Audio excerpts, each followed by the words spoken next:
রাজনৈতিক দলের সমর্থন না থাকলে কতক্ষণ টিকে থাকবে বর্তমান সরকার? অন্তর্বর্তী সরকার কি জনগণের পালস বুঝতে পারছে? দ্রব্যমূল্য নিয়ন্ত্রণে ব্যর্থতা, জনমনে নাভিশ্বাস, নিম্ন আয়ের মানুষের দৈনিক রোজগার কমে যাওয়া, ব্যাংক ও আর্থিক খাতের স্থবির অবস্থায় মানুষের মনে যে অসন্তোষ সৃষ্টি হয়েছে তা কি বুঝতে পারছে সরকার? তথ্য উপদেষ্টা নাহিদ ইসলামের সম্প্রতি একটি মন্তব্যে তুমুল বিতর্কের সৃষ্টি হয়েছে। তিনি বলেন, রাজনৈতিক দলগুলো সরকারকে ব্যর্থ প্রমাণের চেষ্টা করছে। আসলেই কি তাই? সরকারের ব্যর্থতাই সরকারকে সমালোচনায় ফেলছে বলে মন্তব্য করছেন বিশ্লেষকগণ।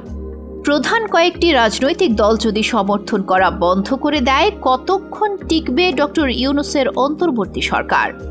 আপনার মতামত কি?